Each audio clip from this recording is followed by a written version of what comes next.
이재명 대통령의 행보 짚어보겠습니다. 이경태 오마이뉴스 기자 전화로 연결해 보겠습니다. 이 기자 안녕하십니까?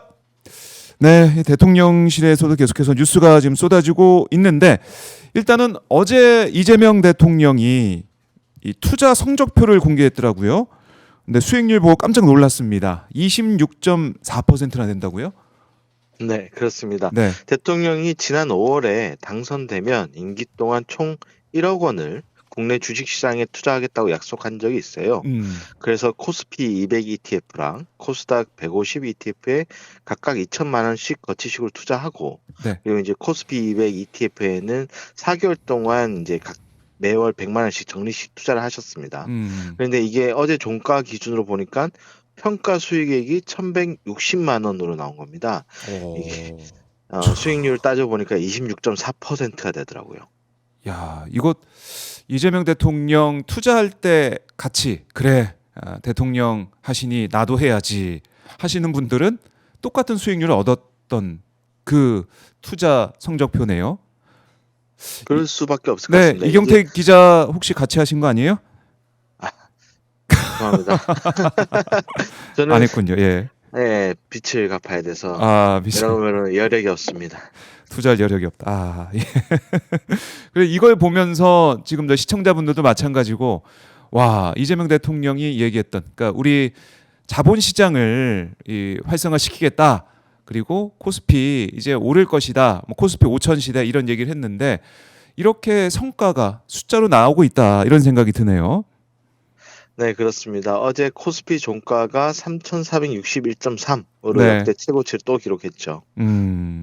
이렇게 올라가고 있다. 역대 대통령 가운데 이렇게 자신의 투자 사실을 밝히거나 수익률을 공개한 적이 있었던가요? 어떻습니까? 이게 재밌는 게요. 예. 노무현 대통령이 이런 적이 있어요. 노무현 대통령이 개인 매금 8천만 원을 주식형 펀드 8개 분산 투자하고 이 사실을 대변인을 통해서 공개적으로 밝혔거든요. 네. 청와대가 당시 어떻게 이유를 설명했냐면 시중 여유 자금이 부동산 시장에 쏠리는 데 대해서 대통령이 심각한 우려를 표명하고 네. 기업이 기술 개발을 할 수 있는 등 보다 생산적인 부분에 돈이 쓰일 수 있도록 이 예금 중 일부를 간접 투자한 거다 이렇게 설명했어요. 지금 이재명 대통령이 강조하고 있는 것과 같은 이유인데요. 네. 이 부동산 시장보다는 자본 시장에 돈이 들어가야 이 생산적인 어떤 국가 경제에 도움이 되는 생산적 금융이 될 수 있다 이런 대목이죠. 이 수익률은 공개하지는 않았는데요. 네. 다만 이제 당시 펀드를 평가했던 회사가 1년 뒤에 내놓은 잠정 추정치는 있습니다. 당시 정기예금 금리의 3배가 넘는 연 14.1% 정도의 수익률을 올렸을 걸로 추정했어요. 그래요. 그때도 노무현 대통령이 투자를 해서 수익률을 높게 가져갔고 이번에 이재명 대통령도 마찬가지 상황을 좀 보여주고 있는데 아무래도 이제 개인 투자자 입장에서는 이재명 대통령의 이제 주식 투자, 펀드 투자 이걸로 인해서 국장이라고 우리가 부르죠. 이제는 뭐 국장 복귀가 지능순이다 이런 얘기가 나오게 하겠다 이재명 대통령이 어제 강조하기도 했었는데 국장 투자에 확신이 좀 더 생겼을 것 같아요. 그랬을 것 같습니다. 왜냐하면은 대통령도 나와 한 배를 타고 있다라는 걸 직관적으로 보여주는 장면이잖아요. 그렇죠. 주식시장 활성화, 자본시장 정상화를 위한 네. 정부의 의지를 이제는 쉽게 의심하지는 않을 것 같아요. 일전에 제가 소개한 바가 있습니다. 민주당 의원들도 지금 코스피 최고치 경신을 계기로 네. 국장 투자를 공개적으로 인증하고 있지 않습니까? 뭐 이소영 의원이 5천만 원을 추가 투자했다는 거를 또 인증하면서 뭐 국장 ETF 머니무브 챌린지라고 하더라고요. 뭐 박홍배 의원이라든가 여러분들이 페이스북이라든가 이런 데 공개하는 걸 봤는데 네. 이런 모습들도 이 투자 심리를 자극하고 이 국장에 대한 신뢰를 제고하는 효과가 있을 것 같습니다. 그래요. 이렇게 많은 투자자들이 국내 시장으로 복귀하고 있고 그 앞에는 이재명 대통령 또 민주당 의원들도 있다라고 강조를 하겠습니다. 그리고 이제 어제 일정 중에 증권사 임원들과 오찬 간담회 이재명 대통령이 진행을 했는데요. 어떤 내용이 오고 갔습니까? 네, 이때 대통령이 이제 국장 탈출이 지능순이라 했는데 이걸 빨리 국장 복귀가 지능순이라는 말로 해야 되겠다 뭐 이런 네. 얘기를 하셨어요. 예, 주가 조작 등 불공정 행위 차단이랑 뭐 정부의 자본시장 지원책 등에 대해서 여러 얘기를 나눴습니다. 뭐 강유정 대변인이 설명하기로는 대통령이 의견을 일일이 경청하고 메모를 했다고 하고요. 네. 혹시 말씀을 못 하신 분들은 나중에 의견을 좀 달라라고 요청도 음. 했다고 합니다. 이때 당시에 이제 증권사 임원이 지금 현재 정부 정책이 잘 하고 있는 것 같다. 방향이 이대로 가면 네. 뭐 예를 들어서 난방은 하고 있는데 에어컨을 트는 엇박자가 나지 않는 상황이라면 음흠. 아마 우리 국장의 상승 여력은 더 있지 않을까 이렇게 생각된다. 뭐 이런 얘기도 했다고 합니다. 네. 그래요. 이렇게 소통을 통해서 어떻게 하면 자본시장 활성화가 될지 여기에 대해서 고민하고 있다. 이재명 대통령이 이렇게 열심히 하고 있다라는 걸 다시 한번 볼 수가 있고요. 오늘 또 코스피가 어떻게 반응할지 좀 더 지켜봐야겠네요. 자, 그리고 지금 조희대 대법원장 의혹을 두고도 여야 간 여러 가지 말들이 공방이 오고 가고 있습니다. 톤이 상당히 거칠어지고 있는 그런 상황이기도 한데 그 얘기 저희가 뭐 뒤에 다시 한번 짚어보도록 하고 일단은 이거 잠깐 언급하고 가죠. 대통령이 이 취임 100일을 맞아서 지난 3일 미국 타임지와 인터뷰를 한 게 공개가 됐습니다. 그 내용 잠깐 정리해 보죠. 네, 대통령이 이 미국과 이 타임지와 한 인터뷰에서 네. 그 한미 정상회담에 대한 어떤 뒷이야기를 좀 했는데 미국이 제시한 협상안에 동의했다면 탄핵을 당했을 것이다. 뭐 이런 얘기도 하셨고 트럼프 대통령이 미군 기지 부지 소유권에 대해서 네. 얘기한 부분은 농담인 것 같았다. 하지만 거기는 우리가 우리의 소유이고 만약에 미국에서 이제 이 부분을 주장하려면 재산세를 내야 된다 뭐 이런 식으로 맞받았어요. 제가 좀 눈여겨본 부분 중 하나는 대립과 분열이 일상화돼 있다. 사회 일각에서는 내가 숨쉬는 것조차 비판받을 지경이다. 이런 문화를 바꾸는 것이 내 의무다라고 한 네. 대목입니다.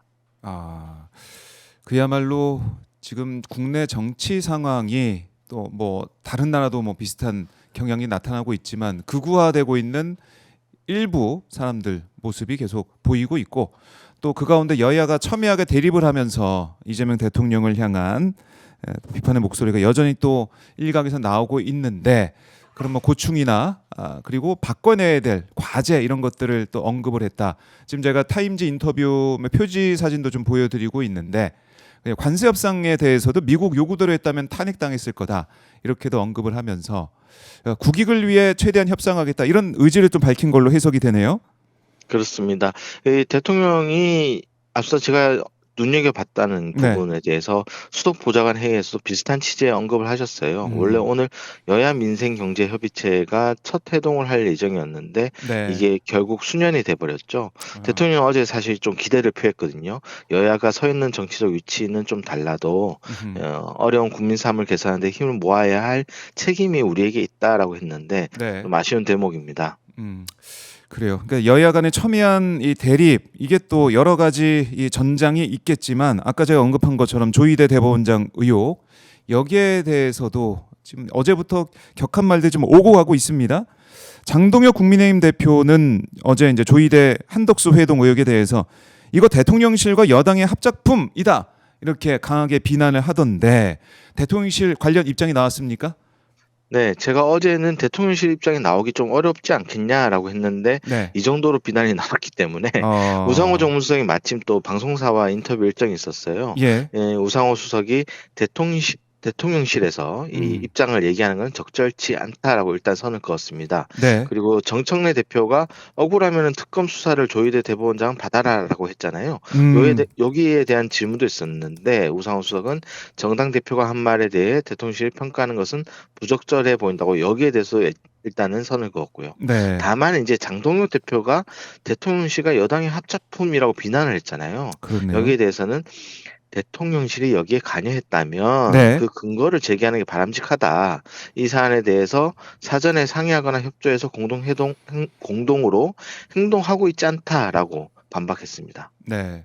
그러니까 대통령실은 이 이제 회동 의혹이라든가 아니면은 여러 조희대 대법원장의 거취 문제 여기에 있어서 대통령실이 뭐 이제 적극적으로 뭘 하고 있다 이건 절대 아니다. 거듭 선을 긋고 있는 그런 모습.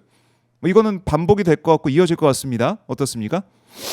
그렇습니다. 왜냐하면은 이제 뭐 국민의힘의 입장에서는 여당만 물고 들어가는 게 아니라 네. 대통령실까지 물고 들어갈 때 어떤 정치적으로 동력이 더 생기겠죠. 그래서 뭐 지금 대구에서 장외투쟁까지 하겠다는 상황 아닙니까? 네. 그러다 보니까 이런 공방이 계속 이어질 것이고 대통령실은 국정에 오롯이 집중하는 모습을 보이되 이런 논란에 있어서 단호히 선을 끊는 모습. 특히 이제 조만간 유엔 총회 방문이라든가 여러 가지 외교 일정들도 있거든요. 외교 안보 네. 일정들이 있기 때문에 국내의 어떤 이런 요소 정치적 논쟁 이런 것보다는 국정에 좀 더 집중하겠다 이런 메시지를 발산할 것으로 보여요. 그래요. 이 민생 또 어제 있었던 이 개인 투자자들에게 내놓는 그런 메시지 이걸 통해서 민생 경제에 집중할 것이다라고 정리를 해보고, 그러니까 언급하신 것처럼 주말에 대구에서 국민의힘이 장외투쟁을 하겠다고 했는데 아무래도 이제 야당과 대화 협력 이건 좀 더 어려워지는 상황 같다 이런 느낌이 듭니다. 네. 하지만 그 우상호 수석은 네. 대통령실은 언제든지 여야 지도부들과 대화의 끈을 놓지 않겠다라는 기본 생각을 가지고 있다라고 했거든요. 네. 장외투쟁에 대해서도 뭐 지금 이 국면에서는 가능한 이제 국회에서 좀 대화를 했으면 좋겠는데 정당이 자율적으로 판단하는 일이니까 하지 마라 하기는 좀 어렵다라고 이제 어쨌든 존중한다라는 입장을 보였습니다. 네. 이런 대통령실의 기본 입장을 좀 여야 모두가 좀 이해를 하면서 대화는 계속 이어갔으면 하는 바람이 있네요. 알겠습니다. 그리고 이제 어제 일정 중에 제가 또 생각을 하면서 눈여겨봤던 일정이 마이클 샌델 교수와의 만남 아니겠습니까? 이것도 네, 잠깐만 언급 그렇습니다. 좀 해주십시오. 어떻게 진행이 됐습니까? 아무래도 이제 마이클 샌델 교수와 만나서 네. 이재명 대통령이 여러 가지 얘기를 나눴는데 음. 마이클 샌델 교수가 최근에 이제 평화 배당이라는 어떤 개념을 새로 이제 만들었어요. 이 평화 배당이라는 게 네. 전쟁이나 군사적 대립이 끝났을 때 거기에 쓰였던 비용을 경제적으로 좀 쓰이게 하자라는 거거든요.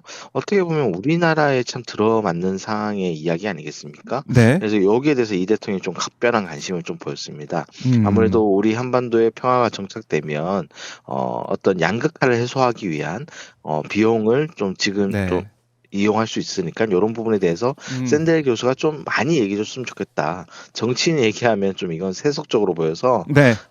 세계적인 석학분께서 해 주시는 게 좋다. 뭐 이런 얘기를 했고 샌델 교수가 대통령에게 이제 책을 2권 선물했는데 네. 당신이 모르는 민주주의라는 책을 선물했어요. 이번에 새로 쓰신 건데 이 부분의 뒷부분이 저희 한국의 어떤 탄핵 집회 이런 것들을 보고 영감을 좀 얻어서 약간 수정했다라는 말도 했고 그래요. 민주주의의 지속과 성숙을 기원한다라는 메시지를 친필로 남겼습니다. 네.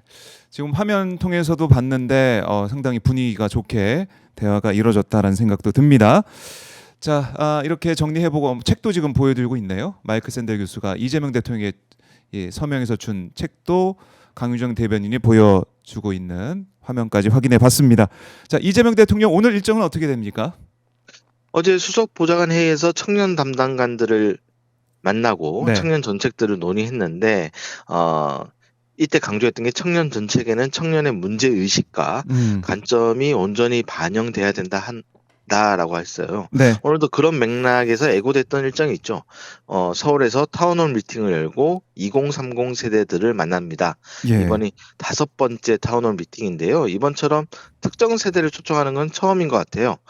대통령이 이번 주 내내 청년 문제를 강조해온 효과도 일부 나타나고 있습니다.